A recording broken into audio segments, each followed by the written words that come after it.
BBC Bangla. এখন রাত 10:30। একটু পরেই শুনবেন সর্বশেষ বিশ্ব সংবাদ। আপনারা বিবিসি শুনছেন ঢাকায় FM 100, চট্টগ্রামে 88.8, রাজশাহীতে 88.8। আপনারা যেখানে আছেন, বিবিসি আপনার সাথেই আছে।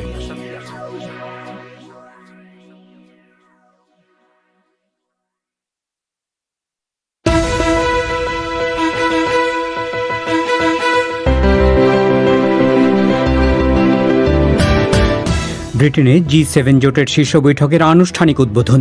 দরিদ্র দেশগুলোর জন্য 100 কোটি ডোজ ভ্যাকসিনের প্রতিশ্রুতির সম্ভাবনা। মাঠে তার আচরণ নিয়ে আবারও বিতর্কে জড়িয়েছেন বাংলাদেশের ক্রিকেট তারকা সাকিব আল হাসান। কোভিড রোগীর চাপে বাংলাদেশের সীমান্তবর্তী এলাকাগুলোর হাসপাতালগুলোতে অস্বাভাবিক চাপ। খুলনা ডেডিকেটেড করোনা হাসপাতাল 100 শয্যার আরো 30টি শয্যা দিয়ে আমরা সার্ভিস দিচ্ছিলাম। রোগীর চাপ আরো বেড়ে যাওয়াতে এখন আর আমাদের স্থান সংকুলান হচ্ছে না নতুন কোনো বেড সেখানে সংযোজন করার, যার কারণে এখন আমরা ফ্লোরে রেখে রোগীর সেবা দিচ্ছি। বাংলাদেশের স্বাস্থ্য ব্যবস্থার হাল নিয়ে একটি বিশেষ প্রতিবেদন শুনবেন আজকের পরিক্রমায়। তবে অনুষ্ঠানের শুরুতে বিশ্ব সংবাদ।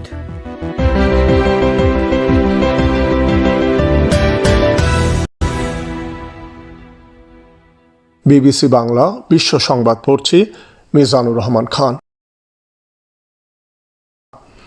ব্রিটিশ প্রধানমন্ত্রী বরিস জনসন G7 জোটের শীর্ষ বৈঠকের আনুষ্ঠানিক উদ্বোধন করেছেন।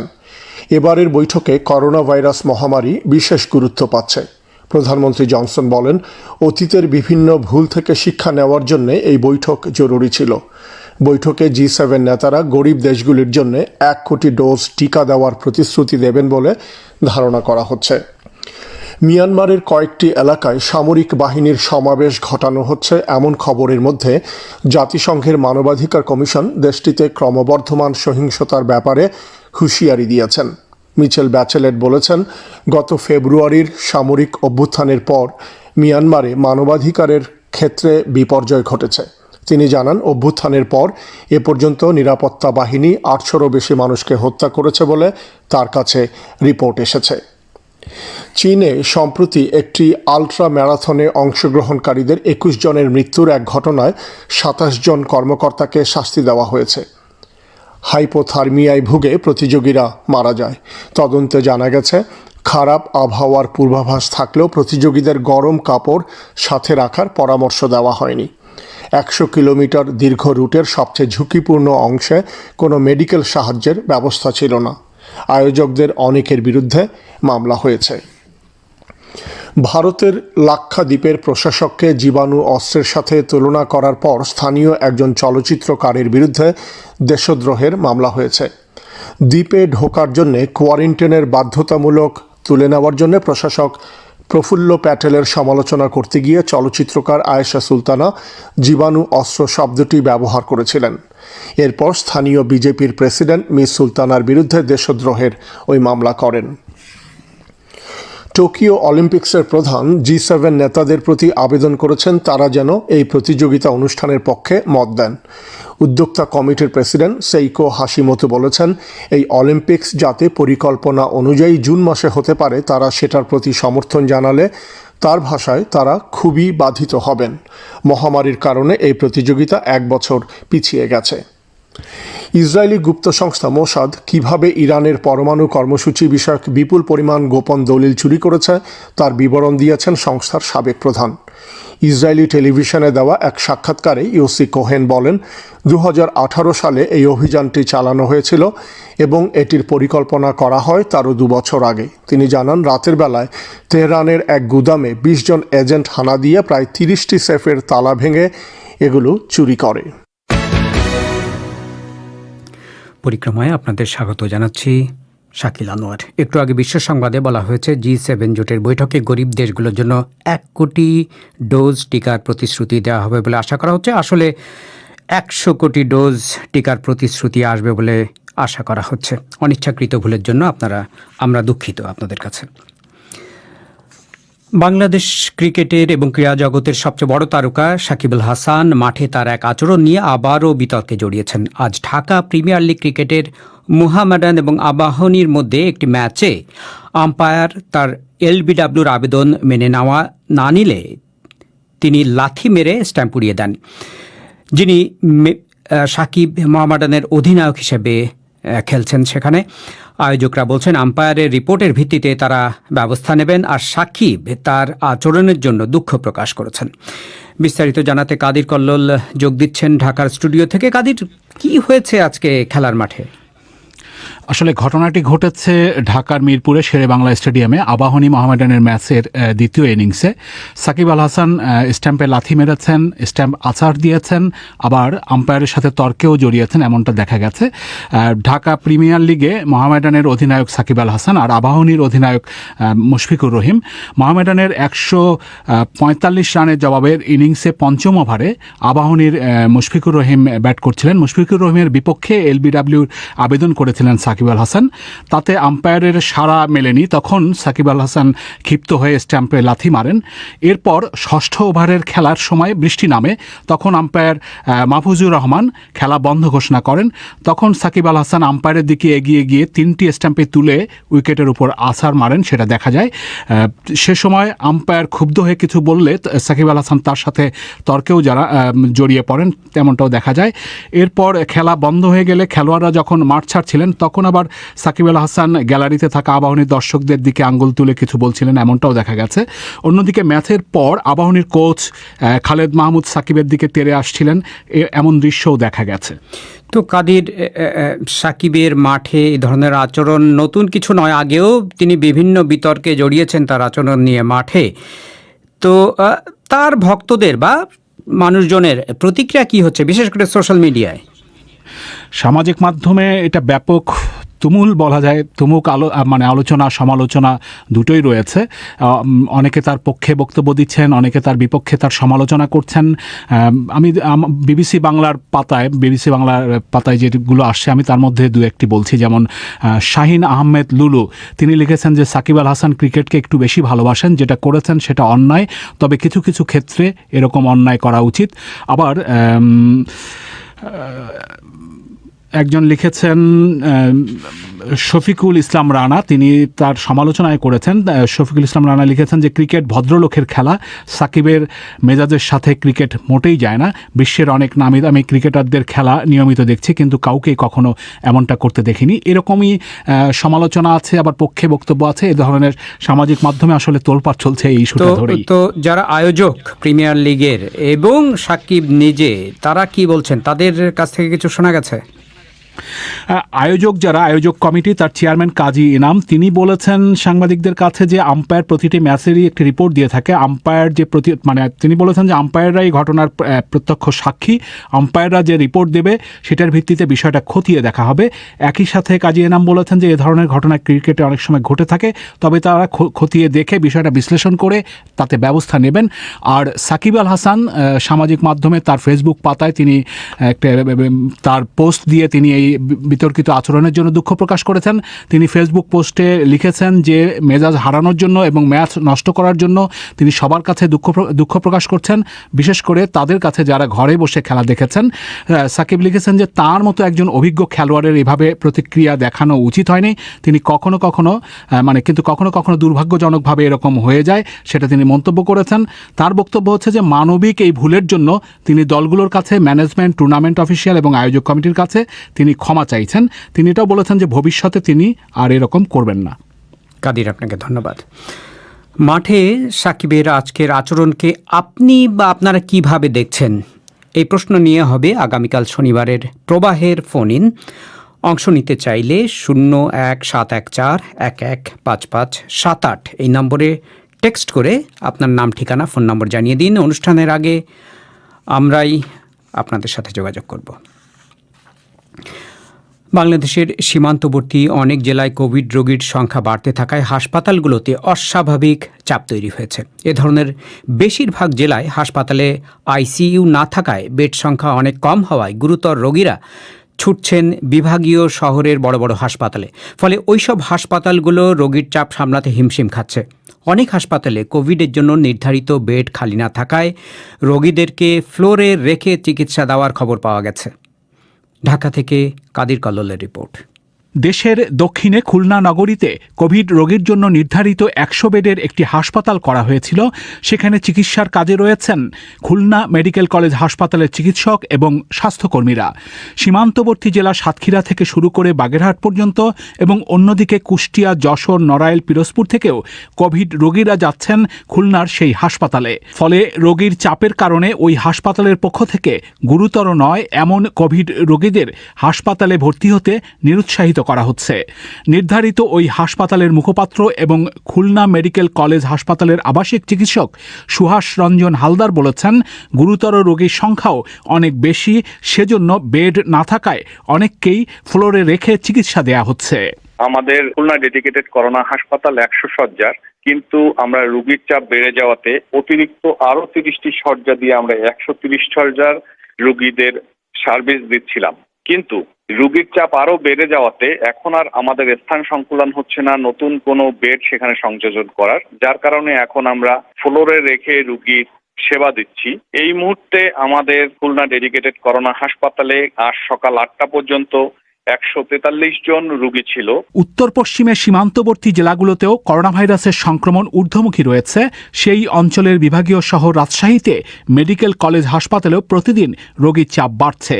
গত 24 ঘণ্টাতে রাজশাহীর সেই হাসপাতালে করোনা ভাইরাসে আক্রান্ত রোগীদের মধ্যে 15 জনের মৃত্যু হয়েছে বলে জানা গেছে। রাজশাহী মহানগরীতে সংক্রমণ যেমন বাড়ছে, সেই চাপ তো রয়েছেই। আশেপাশের জেলা চাঁপাইনবাবগঞ্জ, নওগাঁ, নাটোর ছাড়াও পাবনা থেকেও কোভিড রোগী চিকিৎসার জন্য যাচ্ছেন রাজশাহীর ওই হাসপাতালে। রাজশাহী মেডিকেল কলেজ হাসপাতালের পরিচালক ব্রিগেডিয়ার জেনারেল শামীম ইয়াজদানি বলেছেন, এখন তো রোগীর চাপ সামলাতে তারা পারছেন, কিন্তু গুরুতর রোগীর সংখ্যা আরো বেড়ে গেলে সমস্যা হবে বলে তিনি মনে করেন। সেন্ট্রাল অক্সিজেন লাইন সহকারে বেড আছে 271টা। এর বাইরে আমাদের অক্সিজেন কনসেন্ট্রেটর দিয়ে আমরা 183টা বেড আমরা লাগাইতে পারবো। আমাদের 18টা বেড আছে আইসিইউর জন্য, করোনা ডেডিকেটেড। আইসিইউ যাদের লাগছে তাদের সবাইকে দিতে পারছি না, বাট আমরা যে আইসিইউর জন্য যে অক্সিজেনের যাদের খুব বেশি দরকার তাদেরকে আমরা হাই ফ্লো নেজাল ক্যানুলা দিয়ে ম্যানেজ করার চেষ্টা করছি। তো সেভাবে আমরা ম্যানেজ করার চেষ্টা করছি। বড় জেলার বড় হাসপাতালগুলোতে সংখ্যা কম হলেও আইসিইউ আছে, কিন্তু বেশিরভাগ জেলার হাসপাতালে আইসিইউ নেই। এসব হাসপাতালে অক্সিজেনের ব্যবস্থা করা হলেও সেটাও সীমিত বলে স্থানীয় চিকিৎসকরা জানিয়েছেন। সীমান্তবর্তী জেলা চাঁপাইনবাবগঞ্জে 2 দফায় 14 দিনের কঠোর লকডাউন দেওয়ার পরও সংক্রমণ ঊর্ধ্বমুখী রয়েছে। এই জেলার বিএমএর সাধারণ সম্পাদক এবং স্বাধীনতার চিকিৎসক পরিষদ বা সাচিবের জেলা সভাপতি ডাক্তার গোলাম রাব্বানী বলেছেন, চাঁপাইনবাবগঞ্জ সদর হাসপাতালে চিকিৎসক এবং স্বাস্থ্যকর্মীর সংকট বড় উদ্বেগ তৈরি করছে। কখনো কখনো রোগীরা ভর্তি হওয়ার সুযোগও পাচ্ছে না, এরকম একটা কন্ডিশন আমাদের চাঁপাইনবাবগঞ্জে। সত্যি কথা বলতে কি, চিকিৎসক সংকট খুবই। আমাদের 20 জন চিকিৎসকে করোনা ইউনিটের সেবা দেওয়া আসলে দুরূহ ব্যাপার। তবে স্বাস্থ্য অধিদপ্তরের অতিরিক্ত মহাপরিচালক অধ্যাপক নাসিমা সুলতানা বলেছেন, রোগী যে হারে বাড়ছে সেই বাস্তবতা বিবেচনায় নিয়েই হাসপাতালগুলোতে তারা ব্যবস্থা নিচ্ছেন। এখন আসলে আইসিইউ শয্যা সংখ্যা তো এত বেশি আনলিমিটেড কোনোখানেই থাকা সম্ভব না বা থাকে না, কিন্তু যেটা রোগীদের দরকার অক্সিজেন, এই জন্য আমাদের আসলে oxygen generator unit medical college হাসপাতালগুলিতে আছে এবং পুরনো শহরের জেলা হাসপাতালগুলি আছে, সেগুলিকে প্রস্তুত করা হয়েছে এবং প্রত্যেকদিনই আসলে প্রস্তুতি নেওয়া হচ্ছে যে যদি শয্যা বাড়াতে হয় বাড়াবে এবং সেভাবেই চলছে আসলে এখন পর্যন্ত। তবে মাঠ পর্যায়ে সরকারি চিকিৎসকদের অনেকেই বলেছেন, রোগীর চাপ আরও বাড়তে থাকলে চিকিৎসা সেবায় বড় সংকট দেখা দিতে পারে। কাদির কল্লোল। ভারতের পশ্চিমবঙ্গে বিজেপির অত্যন্ত পরিচিত মুখ মুকুল রায় আবারও রাজ্যের ক্ষমতাসীন দল তৃণমূল কংগ্রেসে ফিরে এসেছেন। তৃণমূল ছেড়ে 2017 সালে বিজেপিতে যোগ দেওয়ার পর তিনি একসময় দলের সর্বভারতীয় সহ সভাপতি হয়েছিলেন। সম্প্রতি বিধানসভা নির্বাচনে বিজেপির টিকিটে তিনি জিতেছেনও, কিন্তু তারপর থেকেই তার কণ্ঠে বিজেপির ব্যাপারে নেতিবাচক সুর শোনা যাচ্ছিল। কিন্তু তৃণমূল কংগ্রেসে ফিরে আসার সিদ্ধান্তটা একেবারেই আকস্মিক ছিল। বিজেপি এই দলবদলকে বিশেষ গুরুত্ব না দিতে চাইলেও রাজনৈতিক পর্যবেক্ষকরা মনে করছেন যে মুকুল রায়ের তৃণমূল কংগ্রেসে ফিরে যাওয়ার প্রভাব জাতীয় রাজনীতিতেও পড়তে পারে। কলকাতা থেকে আরও জানাচ্ছেন আমাদের সংবাদদাতা অমিতাভ ভট্টশালী। বিজেপির সর্বভারতীয় সহসভাপতি এবং এবারের ভোটে জয়ী বিধায়ক মুকুল রায় আজ ফিরে এসেছেন তৃণমূল কংগ্রেসে, যে দলটির অন্যতম প্রতিষ্ঠাতা ছিলেন তিনি। সঙ্গে তার রাজনীতিবিদ পুত্র শুভ্রাংশু রায়ও বিজেপি ছেড়ে তার পুরনো দলে যোগ দিয়েছেন। দীর্ঘক্ষণ দলের সর্বোচ্চ নেতৃত্বের সঙ্গে বৈঠকের পরে মুকুল রায়কে দলে ফেরানোর ঘোষণা করেন তৃণমূল কংগ্রেসের মহাসচিব পার্থ চ্যাটার্জি। সর্বভারতীয় তৃণমূল কংগ্রেসের পক্ষ থেকে স্বাগত জানাচ্ছি সর্বভারতীয় বিজেপির সহসভাপতি বিধায়ক মুকুল রায়কে। 2017 সালে প্রথমে মিস্টার রায় এবং তারও বেশ কিছুদিন পরে তার পুত্র তৃণমূল কংগ্রেস ছেড়ে চলে গিয়েছিলেন। এবারের বিধানসভা ভোটের পর যেদিন বিজেপির বিধায়করা শপথ নিয়েছিলেন সেদিন থেকেই মুকুল রায়ের আচরণ বিজেপির বৈঠক এড়িয়ে যাওয়ার মতো নানা ইঙ্গিত পাওয়া যাচ্ছিল, কিন্তু তিনি যে এত তাড়াতাড়ি পুরনো দলে ফিরবেন এটা কেউই আশা করেননি। গত রাতে মুকুল রায় চূড়ান্ত সিদ্ধান্ত নিয়ে ফেলেন আর আজ ছেলেকে নিয়েই হাজির হন তৃণমূল কংগ্রেস সদর দপ্তরে, যেখানে আগে থেকেই ঠিক হয়ে যাওয়া স্ক্রিপ্ট অনুযায়ী হাজির ছিলেন মুখ্যমন্ত্রী মমতা ব্যানার্জি। মুকুল রায় সংবাদ মাধ্যমের সঙ্গে কথা বলতে গিয়ে বলেন, বিজেপি করতে পারলাম না, করব না, সেই কারণেই সিদ্ধান্ত নিয়ে আমি আমার পুরনো ঘরে ফিরে গেছি। বিস্তারিতভাবে বলবো যে কেন আজকে ঘরে ফিরেছি, লিখিতভাবে আপনাদের দেবো। মিস্টার রায় যখন কথা বলছেন তার পাশে বসে মুখ্যমন্ত্রী মমতা ব্যানার্জি বলেন, মুকুল আমাদের পুরনো পরিবারের ছেলে এবং ওকেও অনেক রকম চমকে ধমকে এজেন্সি দেখিয়ে অনেক কিছু ওর উপরেও অত্যাচার কম হয়নি। তবে আমি মনে করি মুকুল এখানে আসাতে মুকুল নিজে মানসিক একটা শান্তি পেল। কিন্তু 2017 সালে পরিবারতন্ত্র চলছে তৃণমূলে, এই অভিযোগ তুলে দল ছাড়েন তিনি। তবে বিজেপিতে যোগ দেওয়ার পর দীর্ঘদিন তাকে কোনো পদ দেওয়া হয়নি, লাগানো হয়নি তার সাংগঠনিক অভিজ্ঞতাও। বিজেপির রাজ্য নেতৃত্বের সঙ্গে তার দূরত্ব থেকেছে সবসময়ই। সেটা আবারও স্পষ্ট হলো মুকুল রায় দল ছেড়ে তৃণমূলে যোগ দেওয়ার দিনেও। বিজেপির রাজ্য সভাপতি দিলীপ ঘোষের মন্তব্য, যে কেউ যেতেই পারে যে কোনো জায়গায়, কেউ পিএম কেউ সিএম। ভারতীয় জনতা পার্টির এখন হাজার হাজার কর্মী বাইরে আছেন, তাদের নিয়ে চিন্তিত আমরা। আমি জানি না কি ক্ষতি হবে, লাভ তো বিশেষ কিছু হয়নি, ক্ষতি কি হবে। মুকুল রায়ের মতো একজন কুশলী রাজনীতিবিদের তৃণমূল কংগ্রেসে ফিরে আসাটা কতটা তাৎপর্যপূর্ণ জানতে চেয়েছিলাম রাজনৈতিক বিশ্লেষক বিশ্বজিৎ ভট্টাচার্যের কাছে।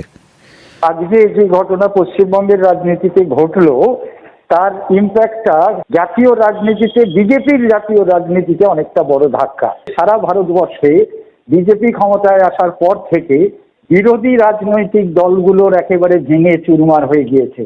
একের পর এক নেতা কর্মী বিজেপিতে এসে যোগ দিয়েছেন সেই বিরোধী দল ছেড়ে, এবং সেখানে বিরোধী দলগুলোর তখন যে টালমাটাল অবস্থা থাকতো, আজকে মুকুল রায় তৃণমূল কংগ্রেসে আসার পর বিজেপির চেহারাটা আমরা সেই রকম দেখছি যে বিজেপি যে দল তারা যে ক্রমশ শক্তিশালী হচ্ছিল এবং অন্য দল ভঙ্গুর অবস্থায় চলে যাচ্ছিল, আজকে পশ্চিমবঙ্গে বিজেপির সেই অবস্থা। আজকে তৃণমূল কংগ্রেসে ফেরার স্রোত আবার শুরু হতে পারে এরকমটা মনে করা হচ্ছে।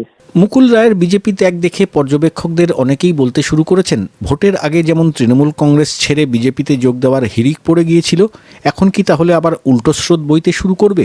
সেটা জানার জন্য হয়তো অপেক্ষা করতে হবে আরও কিছুদিন। অমিতাভ ভট্টশালী। আপনারা বিবিসি বাংলা শুনছেন ঢাকায়, কুমিল্লায়, সিলেটে। আপনারা যেখানে আছেন বিবিসি বাংলা আপনার সাথেই আছে। করোনা ভাইরাসের বৈশ্বিক মহামারী শুরু হওয়ার পর বাংলাদেশের স্বাস্থ্য সেবা কতটা ভঙ্গুর তা যেমন স্পষ্ট হয়েছে, তেমনি জনগণের স্বাস্থ্য বিষয়ক তথ্যের ঘাটতিও যে কতটা প্রবল তারও একটি করুণ চিত্র ফুটে উঠেছে। পশ্চিমা বিশ্বের অনেক দেশে জনগণের স্বাস্থ্য বিষয়ক তথ্য, স্বাস্থ্য সেবা ব্যবস্থা, স্বাস্থ্যকর্মী সবকিছু মিলিয়ে গোছালো একটি কেন্দ্রীয় ব্যবস্থা থাকে। উদাহরণ হিসেবে ব্রিটেনের ন্যাশনাল হেলথ সার্ভিসের কথা বলা যেতে পারে। বাংলাদেশের বাস্তবতায় এমন একটি ব্যবস্থা গড়ে তোলা কতটা সম্ভব, এ নিয়ে এখন একটি বিশেষ প্রতিবেদন শাহনাজ পারভিনের কাছে।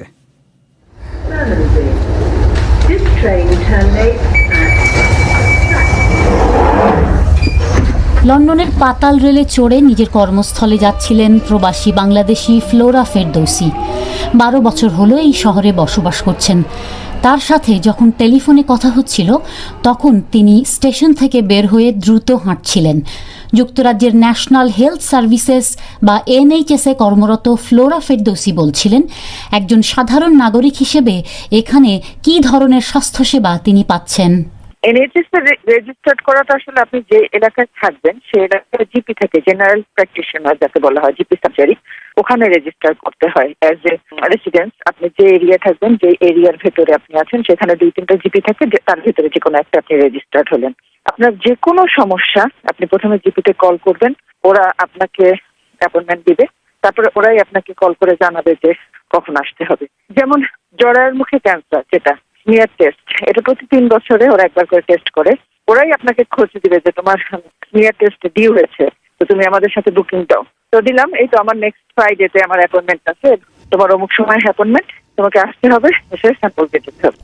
শুধু পরীক্ষা আর ডাক্তারের অ্যাপয়েন্টমেন্টের কথা মনে করিয়ে দেওয়াই নয়, পশ্চিমা বিশ্বের অনেক দেশেই একজন নাগরিকের স্বাস্থ্য বিষয়ক সকল তথ্য, তার শারীরিক সমস্যা, কোন এলাকায় একটি শিশুর জন্ম হয়েছে, কোথায় একজন বয়স্ক ব্যক্তির বাড়িতে গিয়ে সেবা দিতে হবে, কোন পরিবারে মানসিক স্বাস্থ্য বিষয়ক সহায়তা দরকার, এমন বিস্তারিত তথ্য সংগৃহীত থাকে দেশটির স্বাস্থ্য পরিষেবা কর্তৃপক্ষের কাছে। সংগৃহীত এসব তথ্য প্রতিনিয়তই হালনাগাদ হতে থাকে। এর উপরে ভিত্তি করে চলে দেশটির স্বাস্থ্যসেবা, করোনা ভাইরাসের মতো বৈশ্বিক মহামারীর ব্যবস্থাপনা। বাংলাদেশে বসে এমন ব্যবস্থাকে হয়তো স্বপ্নের মতো মনে হতে পারে।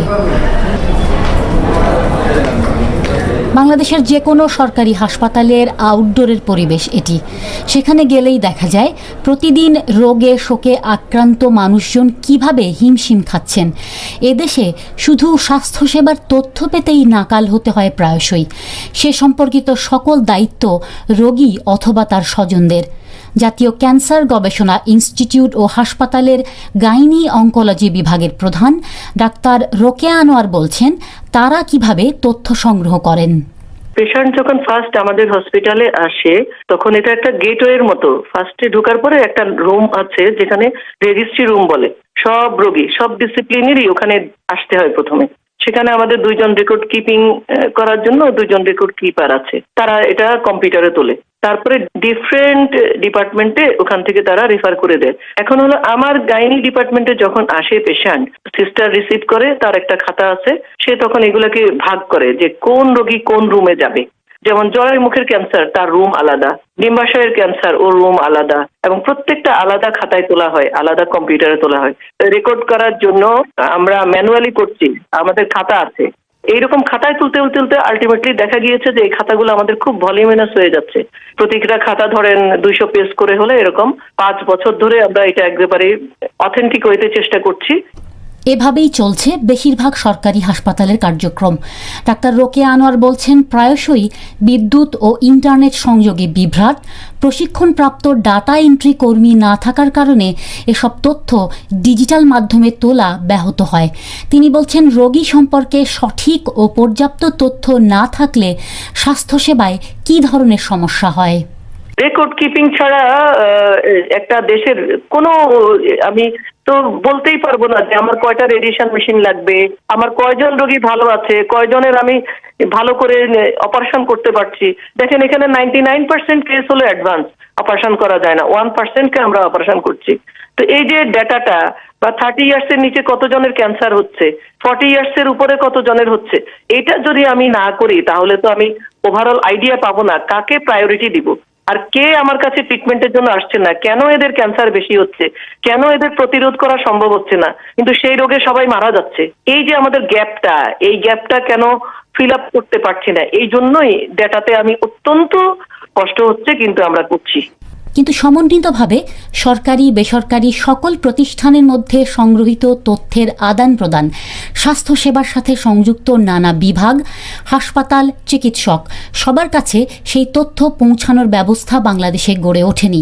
বাংলাদেশে করোনা ভাইরাস মহামারী শুরুর পর জনগণের স্বাস্থ্য বিষয়ক তথ্যের ঘাটতি যে কতটা প্রবল তার চিত্র আরও একবার ফুটে উঠেছে।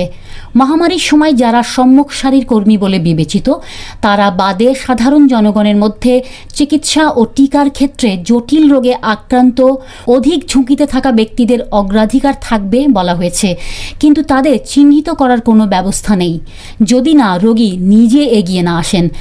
জনস্বাস্থ্য বিষয়ক প্রতিষ্ঠান পাবলিক হেলথ ফাউন্ডেশনের গবেষকদের একজন অধ্যাপক শারমিন ইয়াসমিন বলছেন একটি দেশের জনগণের স্বাস্থ্য বিষয়ক তথ্য ভাণ্ডার রোগীদের দরকার মতো চিহ্নিত করার সক্ষমতা খুবই জরুরি এবং এই মহামারীর সময়ই সেটি গড়ে তোলার উপযুক্ত সময়। স্বাস্থ্য ক্ষেত্রে কিন্তু আমাদের ডেটার অনেক অভাব। আগে থেকে একটা সিস্টেম দাঁড় করানো থাকলে যেভাবে দ্রুত গতিতে বা আমরা যেভাবে এটাকে কাজে লাগাতে পারতাম সঠিকভাবে আশানুরূপ পাবো না বা পাচ্ছি না।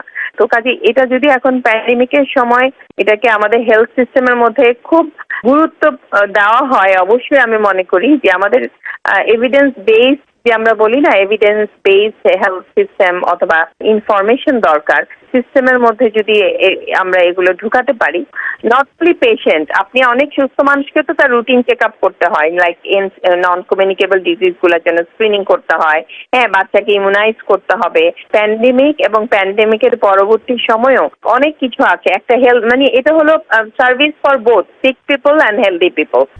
জনস্বাস্থ্য বিশেষজ্ঞরা অবশ্য মনে করছেন বাংলাদেশে এর ক্ষেত্র ইতিমধ্যেই প্রস্তুত হয়ে গেছে। বিশেষ করে করোনা ভাইরাসের মহামারী শুরু হওয়ার পর সরকারের স্বাস্থ্য বিষয়ক যেসব ওয়েবসাইট চালু হয়েছে তাতে এর একটি ধারণা পাওয়া যায়। বিচ্ছিন্নভাবে নানা প্রকল্পের আওতায় জাতীয় ও জেলা পর্যায়েও নানা উদ্যোগ রয়েছে। জাতীয় স্বাস্থ্য সেবার কল সেন্টার, স্বাস্থ্য বাতায়ন, যেখানে কল করে চিকিৎসকের পরামর্শ, সরকারি হাসপাতাল ও চিকিৎসক সম্পর্কে তথ্য পাওয়া যায়। পাইলট প্রকল্পের আওতায় রয়েছে গর্ভবতী প্রসূতিদের জন্য আলাদা হটলাইন, টেক্সট মেসেজের ব্যবস্থা রয়েছে, বিশাল তথ্য ভাণ্ডার, জাতীয় পরিচয়পত্র প্রকল্পের ডাটাবেজ। অনলাইনে স্বাস্থ্য সেবা প্রদানকারী সংস্থা ডিজিটাল হেলথ কেয়ার সলিউশনসের পরিচালক মোহাম্মদ মনির হাসান বলছেন, নানা প্রকল্পের আওতায় এরকম বিচ্ছিন্নভাবে গড়ে ওঠা স্বাস্থ্য বিষয়ক নানা কার্যক্রমকে জোড়া লাগিয়ে একটি কেন্দ্রীয় ব্যবস্থা দাঁড় করানো বাংলাদেশেও সম্ভব। পেশেন্ট যখনই কোনো না কোনো চিকিৎসা প্রতিষ্ঠানে যাচ্ছেন, পেশেন্ট কিন্তু কোনো না এই ইনফরমেশনগুলো দিচ্ছেন। আমরা যদি সেটা একটা ইলেকট্রনিক সিস্টেমের মধ্যে এন্ট্রি করতে পারতাম এবং এই সমস্ত সিস্টেমগুলো যদি ইন্টারকানেক্টেড হতো, তো আমরা যদি খুব ছোট আকারে চিন্তা করি যে ধরেন আপনি একটা গ্রামের একটা কমিউনিটি ক্লিনিক আছে, তাই না, ওইখানে যারা যারা স্বাস্থ্যসেবা নিতে আসছেন, তো সেখানে যদি আমরা একটা ছোট সিস্টেম চালু করে ফেলি, তার ন্যাশনাল আইডি কার্ড, আমরা তার ইনফরমেশন নিব এবং সাথে সাথে উনি যে যে ইনফরমেশন দিচ্ছেন সেগুলো আমরা এন্ট্রি করবো। তাহলে হবে কি যে আপনি ওইখানেই ওই পেশেন্টের রেকর্ড, এনআইডি এবং তার যাবতীয় ইনফরমেশন পেয়ে গেলেন, যাচ্ছে ঠিক আছে তার পরিবারের সদস্য কত, তার পরিবারে কোনো বাচ্চা আছে কিনা বা প্রেগনেন্ট উমেন আছে কিনা, সেই ইনফরমেশনগুলো আপনি কিন্তু ওখানে ক্যাপচার করলেন। যেহেতু ইলেকট্রনিক রেকর্ড, আপনি চাইলেই এটাকে যে কোনো সময় ইন্টিগ্রেট করতে পারেন, তখন পরবর্তীতে এই সিস্টেমগুলোকে জোড়া দিয়ে আপনি বড় সিস্টেমটা তৈরি করতে পারেন। বাংলাদেশে প্রধানমন্ত্রী শেখ হাসিনার দপ্তরের সরাসরি তত্ত্বাবধানে অ্যাক্সেস টু ইনফরমেশন বা A2I প্রকল্প এবং স্বাস্থ্য অধিদপ্তরের ম্যানেজমেন্ট ইনফরমেশন সিস্টেম বা MIS মিলিত হয়ে কিছু কাজ করছে, যা ইদানিং চোখে পড়ছে। কিন্তু একটি কেন্দ্রীয় তথ্য ভাণ্ডার সম্বলিত পরিষেবা কত দূরের ব্যাপার জানতে চেয়েছিলাম স্বাস্থ্য অধিদপ্তরের লাইন ডিরেক্টরদের একজন ডাক্তার রোবেদ আমিনের কাছে।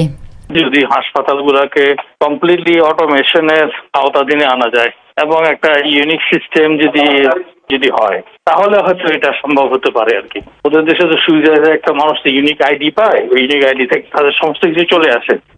বাংলাদেশেও আছে ন্যাশনাল আইডি। হ্যাঁ আছে, কিন্তু ন্যাশনাল আইডি তো সবার নাই, কেন পেডিয়াট্রিক্স এর অনেক গ্রুপ আছে, তো সবার ইউনিফর্মলি বার্থ সার্টিফিকেটের একটা সিস্টেমও থাকতে হবে। তো 18 পরে না এনআইডি, তাই না?